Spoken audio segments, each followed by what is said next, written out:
Stop. Read this. The civilized galaxy had seen revolutions, coups, pirate uprisings, and border wars that lasted centuries, but had never seen this. Across millions of worlds, every public display, private terminal, and military relay blinked once and then showed the same verified, encrypted announcement in clean, neutral galactic standard. Humanity has declared war.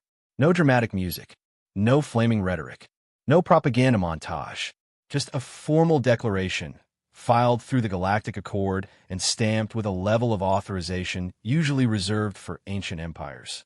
On Varen Prime, the Council Spire, an impossible tower of glass and gravity fields, was in the middle of its weekly theater. Delegates argued, postured, and traded insults that were technically diplomatic language. Cameras floated like insects, hungry for scandal. Then the alarms didn't blare. The lights didn't dim. Everything simply stopped. A Thren mediator, translucent and calm by species design, paused mid-sentence. A merchant envoy's datapad slipped from her claws. Across the chamber, the Varkesh Dominion ambassador, tall, armored, wearing that permanent predator's grin, slowly tilted his head as if the words didn't fit in his mouth. Because every species in the chamber knew the same rumor. Humans were not the strongest, not the oldest, not the largest, not the richest, but they were the one species that, when cornered, did not behave like anyone else. For decades, humanity had been the galaxy's reasonable newcomer. They had joined the Accord, accepted inspections, signed treaties, paid fines, even apologized when they weren't at fault, because they believed the system could be improved with patience. When pirate clans raided human convoys, humans asked the Council for sanctions. When border militias trespassed, humans asked for arbitration. When Dominion private security seized a human research outpost, humans didn't fire first. They filed complaints. They negotiated for hostages. They traded technology and resources to get their people back alive. The galaxy watched and learned the wrong lesson. They called humans soft. They called them civilized like it was an insult. They said, humans will always choose peace. And for a while, it looked like they were right. Until Kestrel Station 9. Kestrel Station 9 was nothing legendary. No superweapon. No secret fleet base. Just a ring-shaped facility on the outer edge of human space. Part research, part refueling, part emergency dock. It sat near a chaotic asteroid belt where storms of rock and dust made navigation a nightmare. It existed to keep people alive, and that was why the Council barely paid attention to it first. The first reports came in as routine. Pirate activity suspected, distress beacon intermittent, station communications down. A clerical subcommittee created a case number. Another committee requested more evidence. A third committee demanded proof the incident wasn't internal sabotage. Then the survivors arrived. A single rescue shuttle, burned, patched, barely holding pressure, stumbled into human space. Its hull was marked with Dominion-made ion scoring. Its navigation system was half-melted. Its transponder was deliberately corrupted, as if someone wanted it to disappear before it could speak. But it didn't disappear. It delivered a data core. That data core contained footage that spread through the galaxy faster than the Council could contain it. The video wasn't cinematic. That was the horror. It was raw, shaking, recorded from a helmet camera. Dim corridors, emergency lights, smoke and shouting, people dragging injured strangers. A young technician sobbing, "They're not leaving. They're not leaving." A voice off-screen, calm and cruel, speaking in broken human language. "Your Council says you're protected. Where is it now?" Then static. The Council called an emergency session. The Dominion ambassador stood on the dais with practiced outrage and performed innocence like a professional. "The Varkesh Dominion condemns piracy," he said. "We will cooperate with any investigation. But these accusations are emotional." Emotional. That was the word that nearly cracked the chamber. A human envoy, older, tired-looking, wearing a plain uniform with no decorations, waited until the translation finished. Then she placed a second data core on the table, gently, like it was fragile. "This is the investigation you requested. she said. The Thren mediator blinked slow. So soon? We didn't sleep, the human replied. The core unfolded into holograms. Shipping logs, comm intercepts, financial trails that led through neutral banks, and private security contracts signed under Dominion authority. It wasn't a rumor. It wasn't a theory. It was a map of responsibility. The Dominion ambassador's grin returned. Even if your evidence is true, if, hypothetically, a private force acted without permission, what do you want? An apology? Reparations? A few delegates nodded. That was how the galaxy did things. Numbers, penalties, paperwork. The council preferred neat outcomes. The human envoy stared at him for a long moment, and the room felt colder. We wanted you to stop them, she said. We asked for protection, she continued. We asked for sanctions. We asked for criminal extradition. We asked for the raiders' sponsors to be held accountable. Her voice didn't rise. That was what made it dangerous. And your council, she said, turning slowly so every representative felt seen, asked us to be patient. Somewhere in the chamber, someone muttered, "That's how law works." The human envoy nodded once, like she'd already heard that excuse 1,000 times. Yes, she said softly. That's how your law works. The mediator lifted a hand. Humanity, please. Violence will only escalate the situation. The Dominion is a founding member of the Accord. A war would destabilize. The human envoy cut in, still calm. Then perhaps you should have stabilized it before it reached our nurseries. A shockwave of whispers rippled across the room. The Dominion ambassador's pupils narrowed. Careful, he hissed, voice low enough to sound like a threat, even through translation. You are small. You are young. You are not prepared for a real war. The human envoy didn't argue. She didn't insult him. She did something worse. She agreed. We are not prepared for your kind of war, she said. And then she slid a single thin document across the table. It was short, almost disappointingly plain. At the top was the seal of the Galactic Accord, and beneath it, a statement in legally precise language. The United Human Systems hereby declare a state of war. The chamber didn't erupt right away. It couldn't. The idea didn't fit. War declarations were for empires, for species with 10,000 ships and a history written in conquest. Not for humans. The mediator's voice wavered. This is not wise. The human envoy looked up, eyes steady. It isn't wisdom, she said. It's the limit. She tapped the document once. You all thought our restraint was weakness, she said. You thought our diplomacy meant we would always stop ourselves before you had to. Her gaze swept the chamber, and it felt like a verdict. You were wrong. Then her wrist console chimed softly. She glanced down, read something, and for the first time, a crack appeared in her composure. Not fear, not grief. Determination. She looked back at the council and spoke a final line that made even the Dominion ambassador's grin vanish.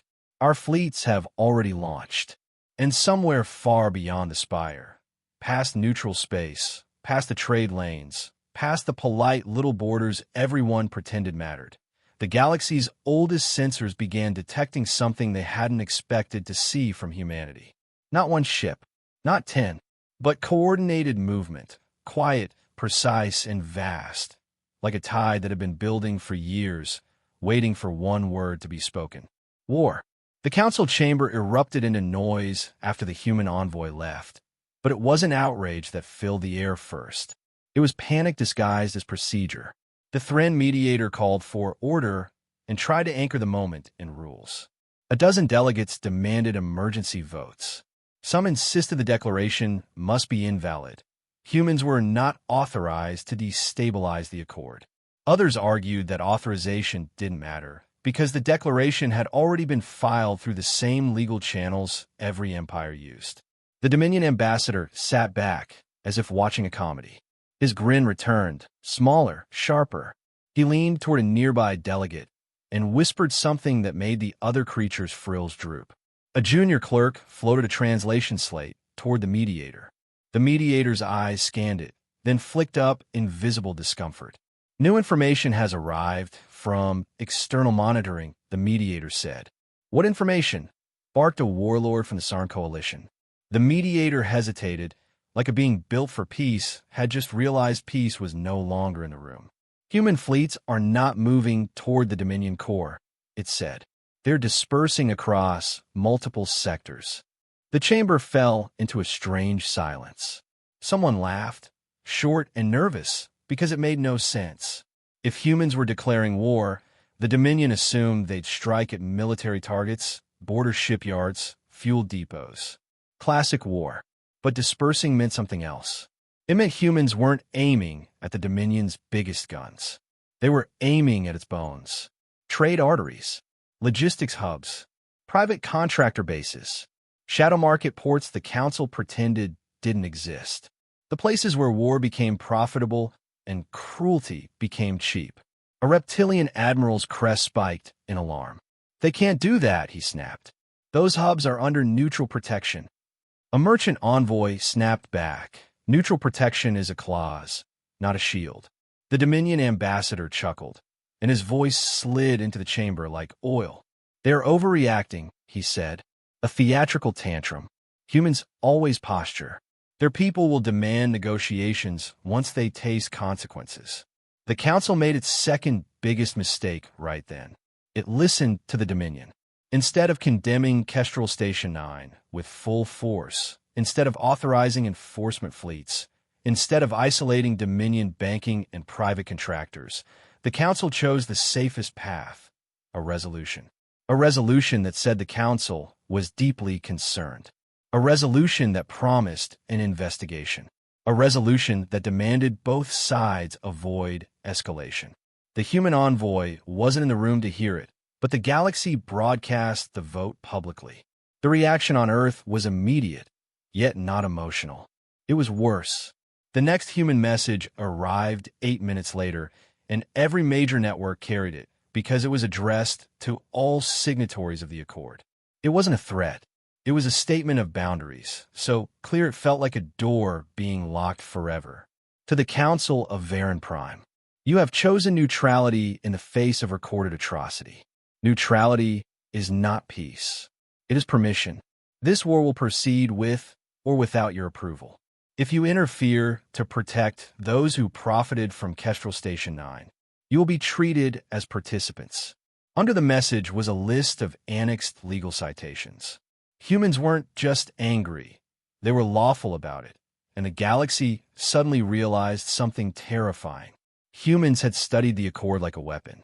They knew every loophole, every clause, every emergency provision the old empires had written to protect themselves during rare circumstances.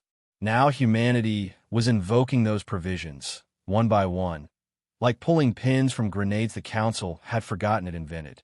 In Dominion space, Admiral Krax Vorn, the predator who commanded the 4th Crushing Fleet, watched the Council broadcast from his flagship. He snarled at the screen. See, he told his bridge crew. Even the Council fears destabilization. Humans will be contained. Our borders will hold. One of his officers, younger and less arrogant, dared to ask, Sir, what if they don't attack our borders? Vorn slammed a claw into the hollow table. Then we force them to. We strike their colonies, burn their trade, make their civilians scream until they beg for mercy. That was the Dominion's habit, turn pressure into panic. So Vorn issued orders to raid outer human systems. Quick, brutal hits meant to humiliate. But the first raid didn't go as planned. A Dominion strike wing arrived at a human mining colony expecting helpless ships and frightened workers. Instead, the mining colony was empty. The facilities were powered down.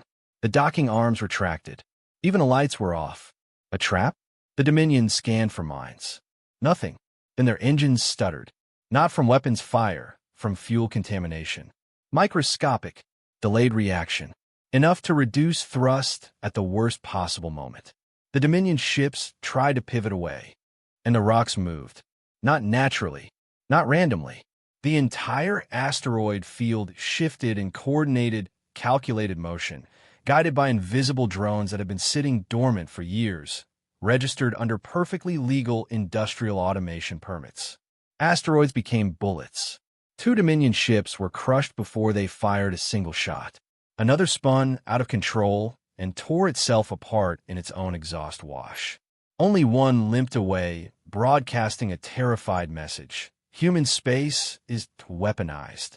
When the report reached Admiral Vorn, he dismissed it as coincidence. Then a second raid vanished. Then a third returned with half its crew missing. Not dead, but gone, as if someone had boarded, taken only the people who mattered, and left the rest alive to spread fear. The galaxy began to whisper new rumors. Humans weren't fighting like an empire. They were fighting like a species that had finally decided the rules were optional, because the Council had proven the rules protected the wrong people. Back on Varen Prime, the Mediator received another external monitoring report and went pale. Human fleets weren't massing. They were appearing near Dominion-aligned contractor worlds, then disappearing. Ports that had sold trophies from Kestrel Station 9 were going dark overnight. Communications cut, power grids shut down, no explosions, no orbiting wreckage. Just silence. A Sarn warlord hissed. Are they occupying them? A merchant envoy swallowed. No, they're not taking territory. So what are they taking? The warlord demanded. The answer came from a small, terrified clerk who had been reading the human annex documents. The clerk's voice shook as they spoke. They're taking control of supply, of money, of information. And once you control that, the clerk whispered, you don't need to win battles. The Council finally understood its biggest mistake. It had treated humanity like a minor power that needed guidance. But humanity had been watching, learning, preparing, waiting for the moment the galaxy revealed what it truly valued. And now that moment had arrived. The Dominion ambassador stood slowly, smile fading, and for the first time his voice carried something close to uncertainty. This is unacceptable, he said. The Council must act. The Mediator stared at him and said something that felt like history breaking. You wanted us to be neutral. The Mediator's gaze flicked to the empty seat where the human envoy had stood. You have neutrality, it said. And now, it added almost softly, you will see what that costs. Far away, beyond the neat lines drawn on Council star maps, the Human War Cabinet issued its next directive. Quiet, clinical, unstoppable. Phase 2. Remove the Dominion's ability to buy protection. And in the shadows of the galaxy's richest neutral ports, human agents, some in uniforms, some in civilian clothes, began closing accounts, seizing ledgers, and pulling names out of dark corners. Names that would soon be broadcast to every world. Names that would make the Council realize something far more terrifying than a human fleet.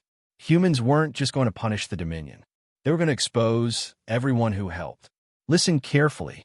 The galaxy kept waiting for humanity's real attack.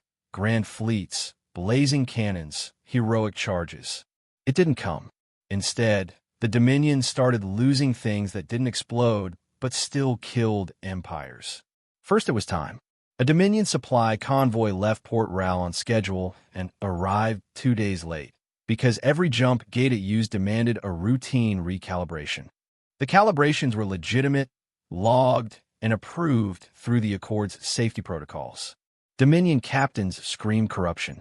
Engineers swore the system was fine. Then came distance. A fleet refueled at Outpost Kara and found its fuel output reduced by 12%. Not enough to cause an emergency. Just enough to force changes, shorter patrol routes, delayed reinforcements, canceled raids. The Dominion demanded answers. The neutral refineries showed paperwork, a newly discovered microbial contamination risk in their fuel tanks. Humanity had filed a report 3 months earlier. Nobody had cared. Then came money. Across neutral banking worlds, Dominion-linked accounts began freezing. Not all at once, quietly in waves. The official reason varied. Anti-trafficking compliance, war risk audits, disputed asset ownership, inheritance claims. Each reason looked boring. Together, they strangled the Dominion's ability to hire mercenaries, bribe inspectors, and buy political cover. And that's when the Council realized something that should have been obvious from the beginning. Humans weren't merely angry. They were organized. On Earth, the War Cabinet didn't broadcast speeches. It broadcast receipts.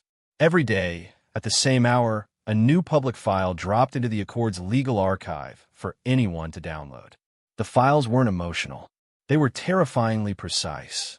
Contract chains linking private security to Dominion ministries. Port logs of captured civilians routed through shadow markets. A ledger of trophy sales with buyer names and shipping destinations. Council clerks and mediators who had taken consulting gifts to delay investigations. The Galaxy tried to look away, but the files were written in a way that made looking away impossible because they were formatted for court. The Thren mediator, desperate to reassert control, called another session and proposed a peace stabilization task force. That was council language for, let's put a neutral bandage on a bleeding artery and hope it doesn't get on our clothes. The Dominion ambassador finally looked less amused and more hunted. This is chaos, he said. Humanity is destabilizing trade. They are weaponizing bureaucracy. They must be restrained. A Sarn warlord snarled, "You don't get to complain about destabilization after Kestrel Station 9. The Dominion ambassador's gaze flicked like a blade. We deny official involvement.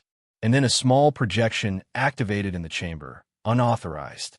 A human broadcast cut through the council's feed without raising alarms. That alone was a shock. The speaker wasn't a politician. It was a human logistics officer, mid-age, plain-faced, standing in front of a wall of screens that displayed routes, tonnage, fuel curves, and ship movements like an orchestra score. He didn't look angry. He looked busy. "Council of Varen Prime," he said, "you keep asking when we will begin hostilities." He leaned slightly forward, as if speaking to children. "We began hostilities the moment you chose neutrality." He raised a hand, and a hologram showed Dominion space like a living body. Thick arteries of trade, thin capillaries of supplies, nodes of communication. Then he highlighted small, boring points. Maintenance depots, insurance offices, port authority servers, fuel testing laboratories. "You build a galaxy where violence is profitable," he continued. "So we are removing profit from violence." The council chamber tried to interrupt. Security tried to cut the feed. The human officer kept speaking. "No mass civilian bombardment. No indiscriminate plagues. No genocide." He paused.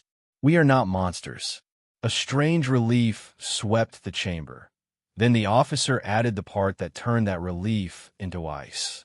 "But we will make every participant understand consequences." He tapped the air. A list appeared beside the map. Not billions of names, just the first 1,000. Ranked. Verified. With roles and evidence. Facilitators of Kestrel Station 9. The first name belonged to a well-known neutral shipping magnate. The second to a Dominion liaison officer. The third to a pirate broker. The fourth was a council committee aide. The chamber erupted. The Thren mediator stammered, This is an attack on the Accord itself." The human officer nodded once. "Correct." Then the feed ended. Across the galaxy, ordinary citizens did what council members feared most. They started connecting dots. On a mining moon, workers tore down a statue of a local benefactor after learning he'd shipped cage components to the Dominion. On a trade world, a bank experienced a run as customers demanded proof their credits weren't stained. On a neutral port, dock workers refused to unload Dominion cargo. The Dominion didn't just face a human fleet. It faced a galaxy that suddenly felt embarrassed. And in Dominion space, Admiral Krax Vorn finally understood he'd been fighting the wrong war. He had expected humans to meet him with ships. So he prepared ships. But his shipyards began missing parts. His armor plating deliveries vanished. His munitions were delayed due to compliance checks. His mercenaries demanded triple pay because their accounts had been frozen in neutral banks. He roared at his advisors. "How is a war won without battles?" An old strategist, gray-eyed, cautious, answered with a tremor in his voice. "You're watching humans do what they did on their homeworld for centuries." Vorn snarled. "And what is that?" The strategist swallowed. "They are collapsing our system." Still, Vorn had one move left, brute force. He chose a symbolic target. Eidolon Relay, a communications hub that carried half of human space's interstellar traffic.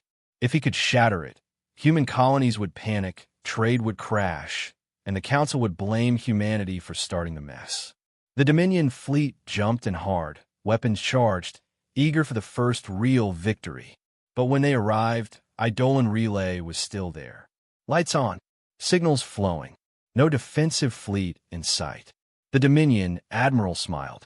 Fire, he ordered, and then his targeting systems locked onto something strange. Hundreds of tiny objects drifting near the relay, registered as maintenance drones. Harmless, until they weren't. The drones activated simultaneously and projected a field, an optical interference layer that turned the relay into a ghost. Dominion targeting shifted, corrected, shifted again, unable to get a clean solution. Vorn shouted, "Manual fire! Saturate the area!" That's when the human response finally arrived on open channel. Not a taunt, not an insult, a calm voice, like a teacher correcting a mistake. "Admiral Kraxvorn," it said, pronouncing the name perfectly, "we know what you're trying to do. Pause. We also know where your family lives." The Dominion bridge went dead quiet. The voice continued, measured and cold. "Do not misunderstand us. We will not target your civilians to make a point. We are not you." Another pause, long enough for Vorn's claws to tighten. "But if you attack our infrastructure to create mass suffering, we will remove your ability to command." A Dominion officer whispered, "How do they know his family?" Vorn's eyes widened, not with fear of death, but fear of exposure. Because he knew the answer. Humans have been collecting names, routes, habits, and connections for years. And now, the galaxy's most terrifying realization settled in. Humanity's war wasn't powered by rage. It was powered by memory. Vorn tried to speak, tried to regain control. Then his flagship's comms blinked, and a single file appeared on his command console. A Dominion authorization chain. His signature. The executive hesitated. Time-stamped. Linked to Kestrel Station 9. Humans weren't guessing. They were proving. The human voice returned one last time, quiet as a closing door. "You can end this now. Withdraw. Surrender the guilty. Release all captives. And if you don't," the voice didn't raise. It didn't need to. "Then the Council will learn what gone too far actually means." And somewhere far from the relay, unseen human ships shifted in the dark, positioning not for spectacle, but for the kind of war that ends with leaders removed, networks dismantled, and an empire waking up to find its hands tied behind its back. The galaxy expected humanity's next move to be louder. Instead, it was public. On the 10th day after the declaration, every major news network, Council-controlled, neutral, even Dominion propaganda channels, was hijacked for exactly 90 seconds. No virus, no burning servers, just a clean override, like someone had a master key. A single human symbol appeared, a plain circle with a line through it. Then a calm voice spoke in Galactic Standard. "This is not an attack on your networks. This is a summons." The broadcast ended with coordinates and a time. 12 hours. Neutral space. Open attendance. The Council panicked immediately. Emergency messages flew through diplomatic channels. Security chiefs demanded to know how humans accessed protected media. The Thren mediator called it an act of destabilization and ordered all member species to ignore the summons. But the Council's words didn't matter anymore, because the galaxy, ordinary citizens, merchants, dock workers, and even low-ranking soldiers had already seen the evidence files. They wanted answers, and humans were offering something the Council had failed to provide. Accountability. In neutral space, beyond any single empire's jurisdiction, a human-built platform unfolded like a metal flower. It wasn't a warship. It wasn't a station. It looked like a courtroom made for space. Rings of seating, holographic display towers, and a central dais with no flags at all. The broadcast name of the platform was simple: the Kestrel Tribunal. The Council tried to declare it illegal. Humans replied with one sentence: "You didn't enforce your laws, so we are enforcing ours." By the time the first spectators arrived, the platform was already crowded. Civilian press ships hovered at a safe distance. Independent observers from dozens of species floated in orbit, transmitting live feeds. Even some Council delegates showed up in private vessels, unmarked, pretending they weren't there. Then the Dominion arrived. Not with diplomats, with a fleet. Admiral Crax Vorn came personally, leading a formation large enough to erase the platform if he chose. His flagship cast a shadow over the tribunal rings like a predator circling prey. Humanity, Vorn broadcast, stand down. This is an unauthorized proceeding. Withdraw and submit to council arbitration. A human voice answered, steady, almost bored. Admiral Vorn, it said, you are welcome to observe. Vorn snarled, observe? I will end this. His weapons didn't fire, because something else happened first. Across his fleet, warning lights ignited. Targeting systems flickered. Navigation drifted by a fraction of a degree. Just a fraction. But in space, a fraction was a threat. An officer whispered on the bridge, Sir, gate lock is unstable. If we discharge main cannons, we might rupture our own containment. Vorn's jaw tightened. Humans hadn't blocked his weapons. They'd simply placed him in a position where firing would be risky. And Vorn was a Dominion admiral. Dominion pride allowed cruelty. It did not allow embarrassment. So he held fire, and the tribunal began. A human judge stepped onto the central dais. No dramatic robe, no grand title. Just a voice, a name, and a calm face that looked like it had already cried enough tears to last a lifetime. We will begin with Kestrel Station 9, the judge said. A hologram unfolded. The station layout, the timeline, the victim list. But humans didn't show gore. They didn't need to. They showed choices. They showed the signed orders that cut life support in specific rings. They showed the pay transfers that arrived 2 days before the raid. They showed the shipping manifests that delivered restraints and cages. They showed the council delay memos stamped low priority while distress beacons were still flashing. Then the first accused appeared, not physically, but as a live feed. A pirate broker, famous in shadow markets, started laughing on camera. This is theater, he said. You can't touch me. I'm in neutral territory. The human judge nodded. Correct. We cannot. The broker smirked wider. Then the judge continued, but we can touch the world you stand on. A second hologram appeared. The broker's home port, its trade permits, its insurance underwriters, its fuel contracts, its food imports. A human official spoke quietly from the side dais. 3 insurance syndicates have canceled coverage, the official said. 4 trade guilds have suspended docking rights. 2 fuel refiners have terminated supply. Effective immediately. The broker's smirk faltered. You can't do that. We can, the official replied. Because we already did. The broker's feed cut out. Not by hacking, but by someone in his room yanking the cable as guards began shouting off-screen. The galaxy watched, stunned. No bombs. No assassins. Just the system turning against a man, the system used to protect. Next came a Dominion contractor, an executive who sold security services. He insisted he'd never harmed civilians, only managed risk. He spoke in polished legal phrases that had saved him for years. The human judge asked one question. Did you know families were on Kestrel 9? That hesitation was enough. The judge nodded to the display. A contract clause appeared, his signature at the bottom, authorizing maximum compliance measures for non-combatant containment. The executive's face drained of color. Across the spectator ring, murmurs rose like a storm. Even species that disliked humans felt something snap in their stomachs. Because the executive hadn't looked like a monster. He'd looked like a bureaucrat. And now the galaxy understood the ugliest truth. The massacre wasn't just brutality. It was business. Then the tribunal reached the name that made the council seat itself in fear. A council committee aide. The same aide whose name had appeared on humanity's facilitator list. The feed opened to a tidy office.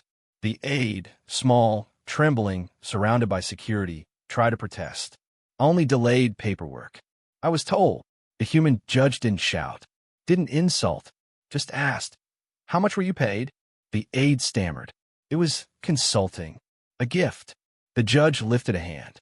A transfer record appeared, precise, verified, and stamped by neutral banks. The amount wasn't even huge. That made it worse. A life wasn't worth a fortune. It was worth pocket change. The Thrin mediator, watching from a private vessel, finally understood why humans felt different. Humans didn't only punish war criminals. They punished the enablers. The mediator opened a channel, voice strained. Humanity, this tribunal will fracture the accord. It will provoke uprisings. We must restore stability. A human reply came immediately. You had stability, the voice said. You stabilized the Dominion's cruelty by calling it politics. Then the human voice softened, almost sad. We are not fracturing the accord. We are showing everyone what it was made of.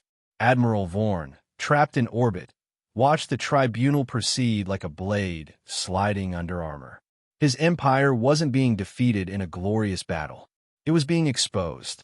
Worse, his own allies were going quiet. Neutral ports that used to welcome Dominion ships began reviewing docking policies. Mercenary clans stopped answering calls. A pirate prince canceled a raid contract and refunded the payment, something unheard of because his own crew threatened mutiny after watching the tribunal. Vorn slammed his claws into his command rail. Then we end it the old way, he growled. He turned to his weapons officer. Prepare a jump to Earth. If the council won't stop them, we will make humans beg. The officer hesitated. Sir, jump coordinates are being rejected. Gate authority is... Vorn snarled. By who? The officer swallowed. By neutral gate control. Vorn's eyes widened. Neutral gate control never denied the Dominion. Unless someone had changed the incentives. Unless someone had quietly convinced gate operators, insurers, and port masters that helping the Dominion was now a risk, not a profit. Admiral Vorn finally spoke the sentence he'd refused to believe. Humans have turned the galaxy against us. And the most frightening part was this. They did it without asking permission. They did it by forcing everyone to choose, publicly, what side they were on.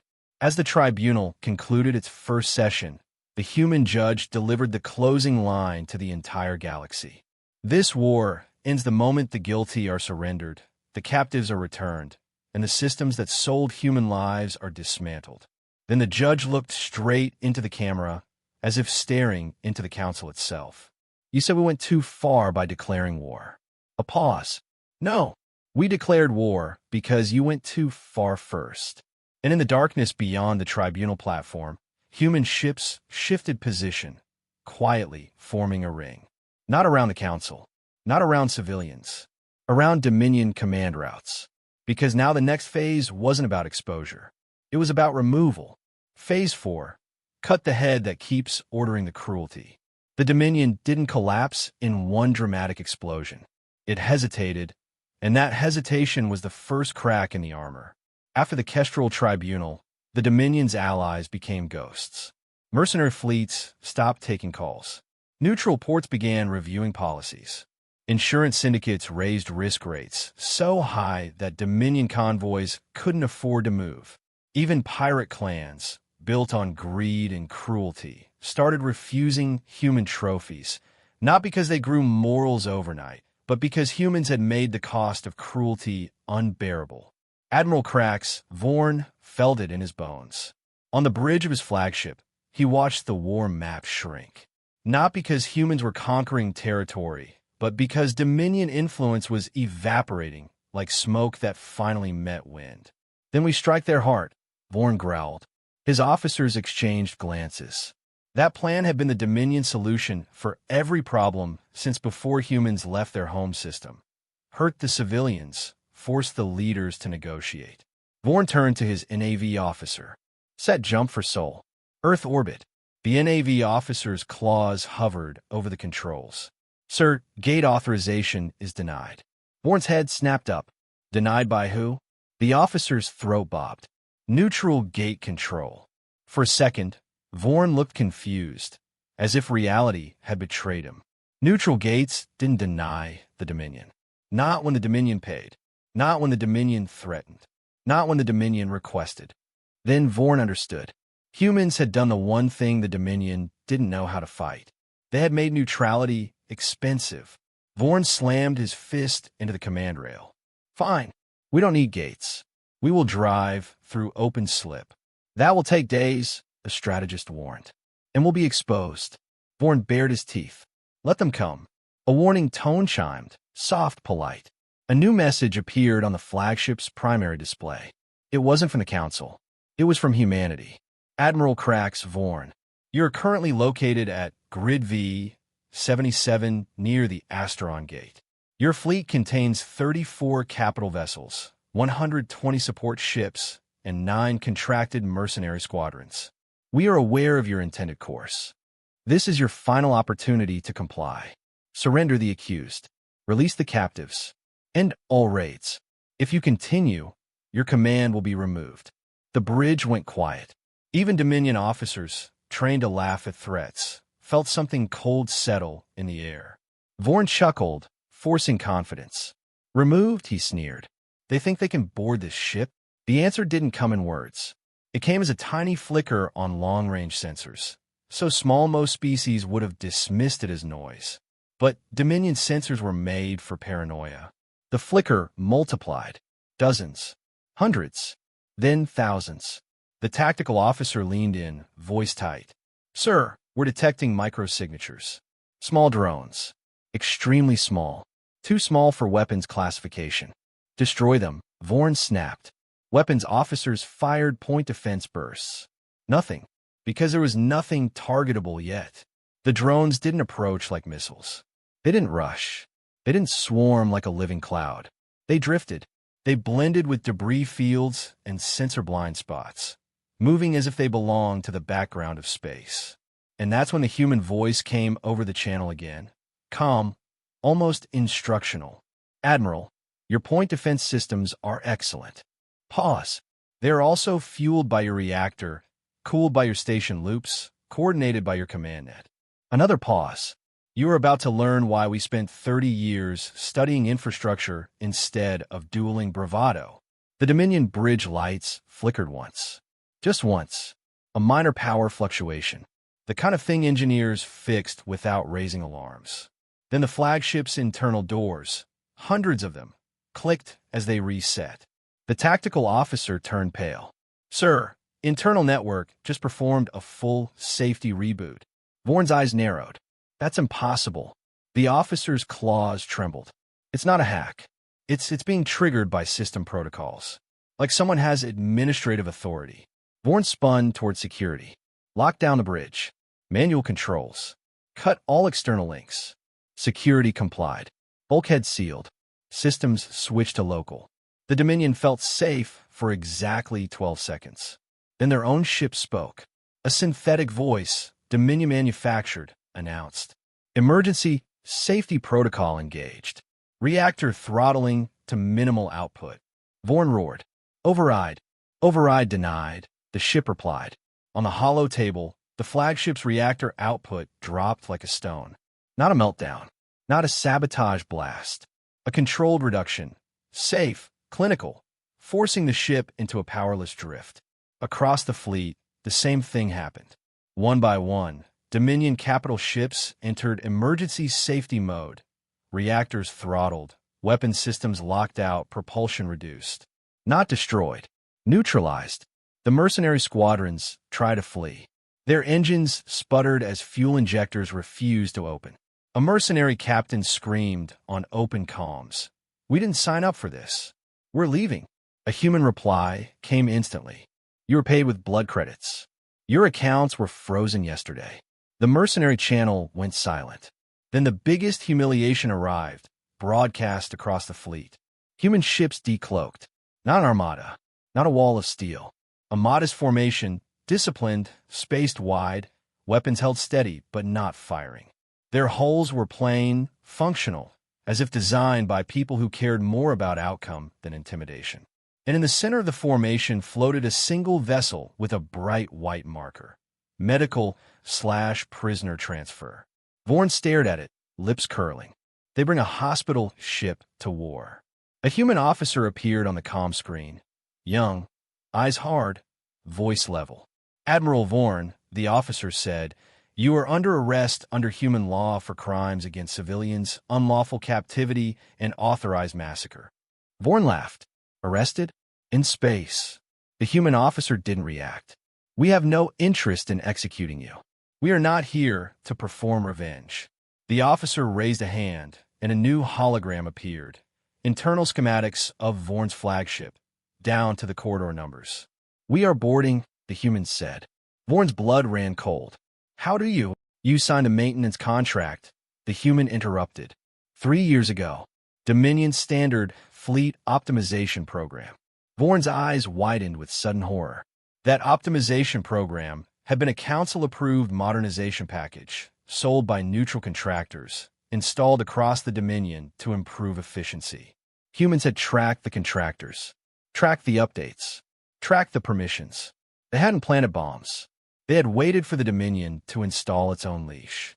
On the bridge, the air vents hissed, and a thin mist filled the room. Non-lethal.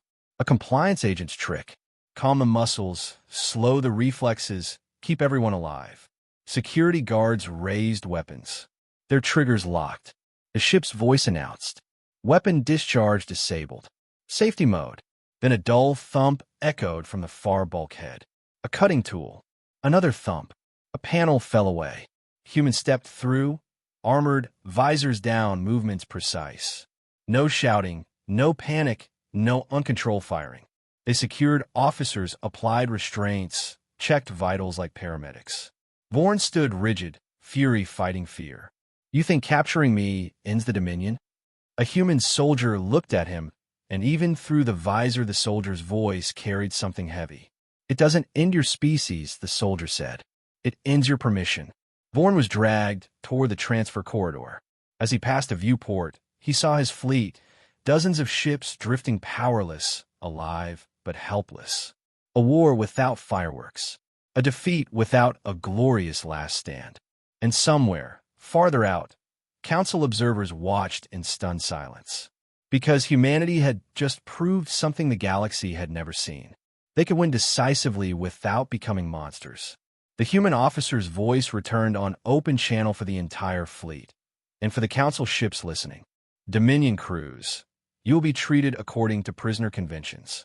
Medical aid is available. You will not be harmed unless you resist." Pause. This war is not against your children, not against your cities, not against your species. Another pause, sharp as a blade. It is against the system that made Kestrel Station 9 possible. As Vorn was escorted away, a final message appeared on the Council's secure line, addressed to the Thren mediator. "You said humanity went too far by declaring war. You were wrong. We have stayed within a line you stopped protecting. Now decide, will you help dismantle the cruelty you tolerated, or will you defend it and become part of it?" The Council didn't answer immediately. It couldn't, because for the first time in centuries, the Council's power had been challenged by a species that didn't want a throne, only justice. And the galaxy could feel what was coming next. If Vorn was captured, the Dominion would either surrender the guilty, or would do something desperate, and humans had already made it clear. Desperation would not scare them. It would only confirm they were right. The Dominion's response to Admiral Vorn's capture was exactly what humanity expected. Not surrender, not reason, pride. Within hours, Dominion propaganda blasted across every channel they could still access. Vorn was called a martyr of civilization. The Kestrel Tribunal was labeled human terror theater. The Council was accused of weakness for allowing humans to kidnap a lawful admiral. But something had changed in the galaxy. The propaganda didn't land the way it used to. Because now the Dominion wasn't arguing with human anger. It was arguing with proof. And proof had a weight that slogans couldn't lift. On Varen Prime, the Council convened again. Emergency session. Closed doors, no cameras. The Thren mediator looked exhausted in a way its species rarely showed. "We must restore stability," a trade delegate insisted. "Markets are trembling," a warlord replied. "Stability built on tolerated atrocity is not stability." The Dominion ambassador slammed a claw on the table. "If you do not condemn humanity, the Dominion will withdraw from the accord and treat all member worlds as hostile." A dozen delegates flinched. A few leaned away. Old habits, fear of empires, still lived in their instincts. Then the mediator did something that would be remembered in history books as the moment the Council finally understood its own responsibility. It opened a public channel. Cameras returned, and the mediator spoke to the entire galaxy. For centuries, it said, voice steady but heavy, the Accord promised protection. The Dominion ambassador hissed, "Don't you dare." The mediator continued, "We fail." The chamber erupted. Some delegates protested. Others fell silent, stunned by the honesty. "We failed when we treated delayed justice as peace," the mediator said. "We failed when we called neutrality balance while civilians were sold like cargo." The mediator's gaze moved slowly, deliberately, toward the Dominion ambassador. "And we failed when we allowed founding members to hide behind their status." The Dominion ambassador rose, trembling with fury. "This is betrayal." The mediator lifted a hand. "No, it is correction." That single word sent ripples across the galaxy. Because the council wasn't just reacting anymore. It was choosing. Then the mediator delivered the decision that made every empire and pirate and shadow broker feel the floor shift under them. Effective immediately, the council recognizes the Kestrel Tribunal as a lawful emergency proceeding under Article 17, crisis enforcement. A stunned silence. Even humans paused, because the council was finally using the clauses it had always kept as decoration. The mediator continued. "The Varkesh Dominion is suspended pending extradition of all individuals named in the tribunal's evidence chain. All member ports will deny docking to Dominion war vessels. All neutral banks will freeze Dominion ministry accounts tied to private contractors." The Dominion ambassador screeched. "You can't." The mediator replied, "We can. We wrote the accord." And then the mediator said the line that truly ended the old era. "If you resist lawful enforcement, you will be treated not as a founding member." Pause. But as a threat. Across the galaxy, the switch flipped. Neutral ports that had hesitated now locked their gates. Trade guilds posted NO Dominion advisories. Mercenary captains tore up contracts because their insurers refused coverage. Shadow brokers who had laughed at human warnings suddenly found their networks collapsing as informants sold them out for amnesty. The Dominion's empire didn't fall from human guns. It fell from isolation, but pride still had teeth. A Dominion splinter commander, someone desperate to prove the Dominion still had fangs, launched a final act of cruelty, a strike against a human hospital convoy returning survivors from Kestrel Station 9. It wasn't a big fleet. Just fast raiders, hoping to score a victory and break human morale. They caught the convoy in open space. They fired. And for the first time in the war, humanity responded with something the galaxy had been both fearing and expecting. Overwhelming force. Human escort ships moved like they were finishing a task they had already rehearsed. Not chaos. Not rage. Precision. Electronic warfare cut the raiders' targeting. Kinetic interceptors punched through engines, not bridges. Boarding pods latched on and flooded corridors with non-lethal compliance gas. Again. The raiders were captured in under 4 minutes. For minutes. And then humanity did something that left the galaxy more shaken than the battle itself. They broadcast the captured raider commander, alive, sitting in restraints, staring at the camera with wild eyes. A human officer spoke, voice clear. "You attacked a medical convoy," the officer said. "You have now provided the final proof that your leadership cannot control its own cruelty." The officer placed a sealed document on the table in front of the raider commander. "This is your offer," the officer said. "Testify. Give us the chain of command.